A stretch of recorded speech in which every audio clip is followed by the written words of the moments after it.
ازيكم مكملين في سلسله افكار ديكورات بفيديو جديد ومعلومات جديده. زي ما قلت لك قبل كده اللي احنا عندنا سلسله افكار ديكورات بنعرض فيها صور وتصميمات ومعلومات تخص البيوت والمكاتب وكمان المطاعم. هسيب لك لينك السلسله في الديسكربشن وكمان في الاي اللي ظهرت. في الفيديو ده هنعرض افكار تصميمات لحيطه الشاشه بدون اي مقدمات كتير. يلا نبدا بالانترو.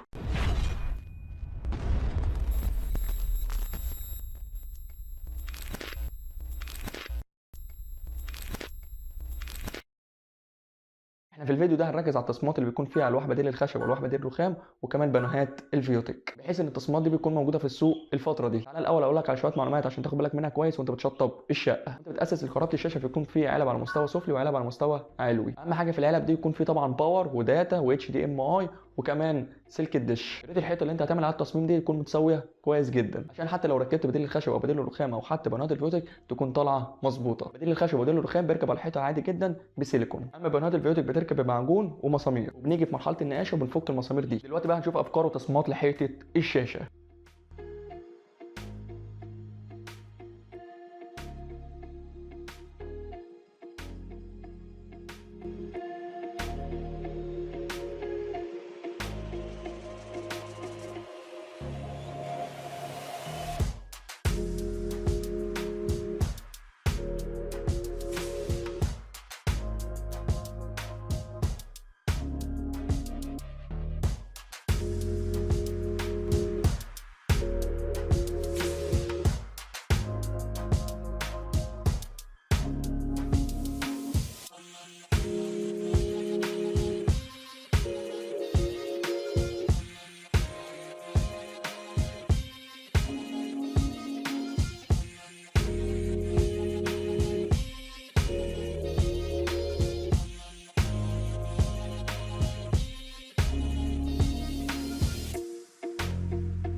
وبس كده يكون وصلنا لاخر الفيديو. ما تنساش تعمل سبسكرايب عشان تشوف كل جديد. انا عماد علي، انتيريور ديزاينر، وبعمل فيديوهات علشان افيدك.